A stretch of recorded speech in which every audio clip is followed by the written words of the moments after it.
1887 until the early 1990s, all of Western science was based on the principle that what happens in one place has absolutely no effect on what happens somewhere else. And now we know that this is absolutely not true.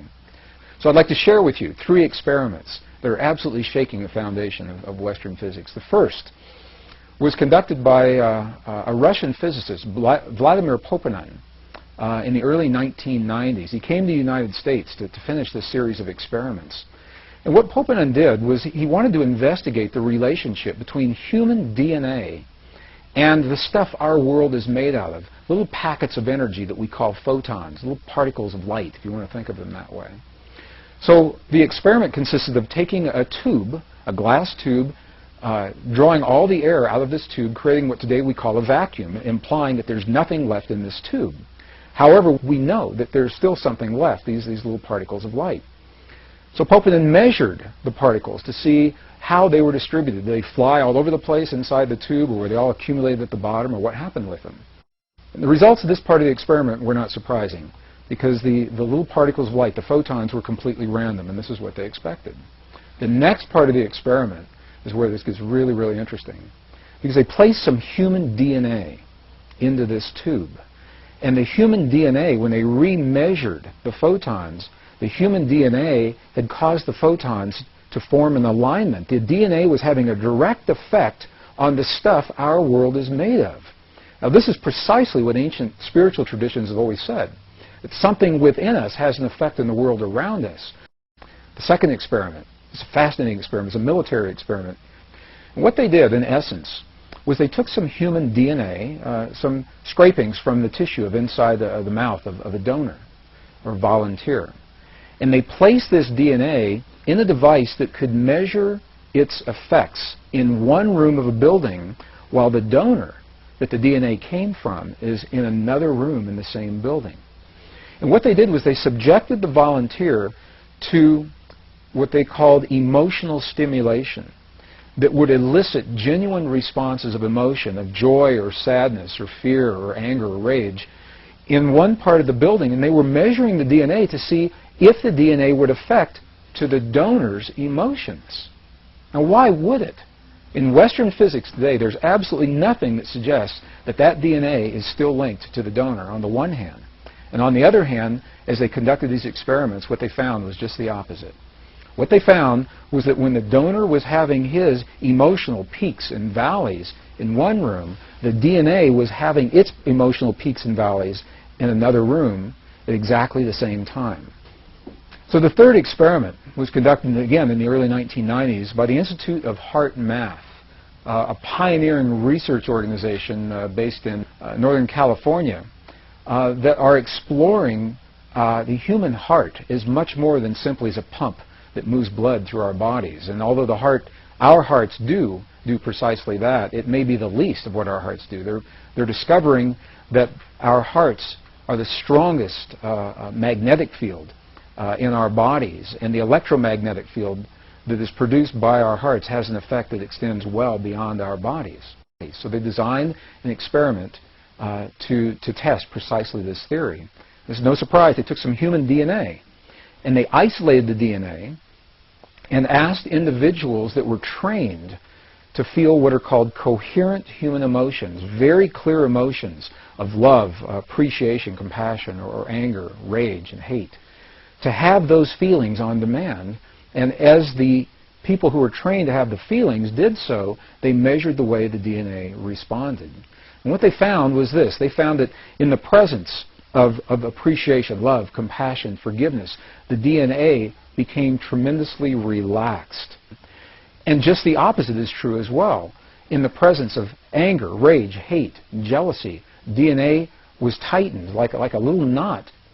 Well, each of these three experiments was interesting unto itself. When you put them all together, however, rather than being interesting, isolated experiments, they begin to tell a story. And the story looks something like this. The first experiment, Vladimir Poponin's experiment, said that the DNA in our bodies has a direct effect on our world, on the physical stuff our world is made of on the energetic level. The last experiment shows that human emotion has the ability to change the DNA that's having an effect on the world around us. And the middle experiment, the one that was conducted by the United States Army, shows that whether we're in the same building or 400 miles apart, the effect is the same. We're not bound by space and time. And as a matter of fact, the results of the experiments are saying precisely this, that you and I have a power within our bodies that is not bound by the laws of physics the way we understand them today. Ancient traditions not only recognized this relationship, they invite us one step further, and they left precise instructions in terms of how we apply this in our lives. In the late 1980s, I was an engineer working in the defense and aerospace corporations. I began exploring these concepts as an engineer, looking in the world around me to understand the history of those who have come before us. And it is that thinking that led me into the journeys of some of the most amazing places in the world, from the temples in Egypt, the Andes Mountains in Bolivia and Peru, into India and Nepal, the highlands of central China and Tibet, all through the American desert Southwest, searching for information and clues that would help us to understand how we relate to the world and how we can use this power of feeling, this power that speaks the language, the world around us. And this is precisely what the abbot in Tibet was describing to us. He was describing a mode of prayer that's based in feeling. And he said we must feel the feeling as if the prayer has already been answered. And in that feeling, we are speaking to the forces of creation, allowing the world to respond to us, allowing this field, the quantum hologram, the mind of God, to respond to us with what it is that we are feeling within our hearts. So, rather than praying and feeling powerless in a given situation, dear God, please let there be peace in the world, this mode of prayer invites us to feel as if we are participating in that peace. Just 1972, 24 United States cities were used to conduct an experiment where people were trained to feel the feeling of peace in a very specific manner, and they were strategically placed in these cities. Each city had populations over 10,000 people. And these were documented in some of the very well-known TM studies that were done back in the early 70s. And what happened was, during the time that the people were feeling the feelings of peace, in the community around them, beyond the buildings where they were having their experience, the communities experienced statistically measurable reductions in crime. Violent crimes against people, traffic accidents declined. In some cities like Chicago, where the stock exchanges, the stock market soared while peace was in place. And when they stopped their prayers, all those statistics reversed. And they did this time and time again. And it is so precise that we now know, the statisticians were able to determine precisely the number of people that are required to kickstart, to jumpstart this kind of an effect. So I'll share the formula, and then I'll describe what that formula means. The effect is first noticed when a certain number of people are participating. And that number, the minimum number, is the square root of 1% of a given population. So what does that mean? If you have a city of 1 million people, for example, you take 1% of 1 million on your little calculator, and then you take the square root of whatever that 1% was, and that number tells you how many people are necessary, the threshold number, to begin the effect. Obviously, the more people that participate, the greater the effect. For a city of 1 million people, that number is only about 100. In a world of 6 billion people, the square root of 1% of a given population is only about 8,000 people. I had the opportunity during that time to see some video footage of the healing of a 3-inch diameter bladder cancer inside the body of a woman who, by Western medical standards, had been diagnosed inoperable. She had gone, as a last resort, to a medicineless hospital in Beijing, China. So in the video documentation, the film shows a woman lying on in a hospital room. She's fully awake, she's fully conscious, she believes in the process that's about to happen. Before her, there is an ultrasound technician who is running an ultrasound wand over her lower abdomen that we can see on a split-screen television.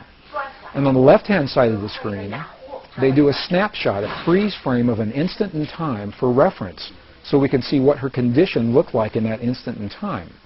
On the right-hand side of the screen, we are able to watch real time as 3 practitioners stand behind her, working with the energy in her body and with the feelings in their bodies.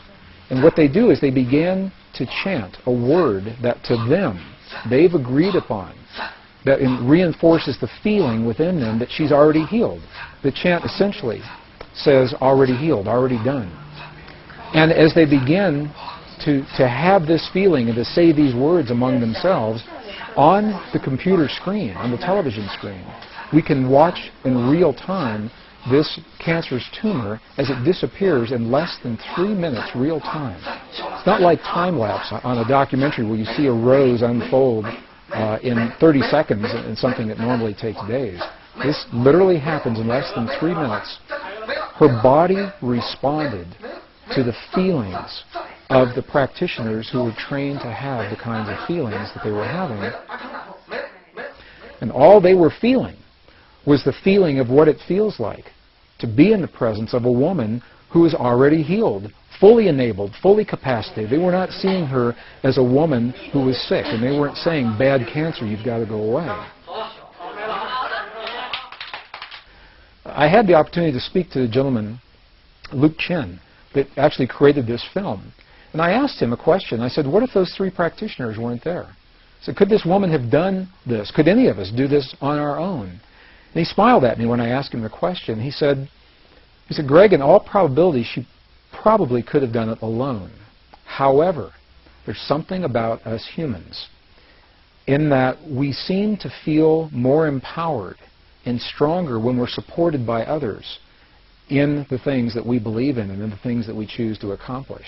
Even more recently, the research has been done by the scientist Masaru Emoto regarding the relationship between human emotion, human feeling, and water drops is showing this relationship even more poignantly. What has happened is that these scientists, this particular research project, has discovered that droplets of water that make up over 70% of our world anyway and 70% of our bodies, that these droplets of water respond to human emotion, whether it is felt in the body or as it is actually written on labels that are placed onto vials of water, and the emotion of the researcher as the labels are being written and placed onto those vials. The vials are then frozen for a specific period of time, removed from the freezing process, and as they begin to thaw, they crystallize. And the crystals are the telltale sign of what is happening with the emotion.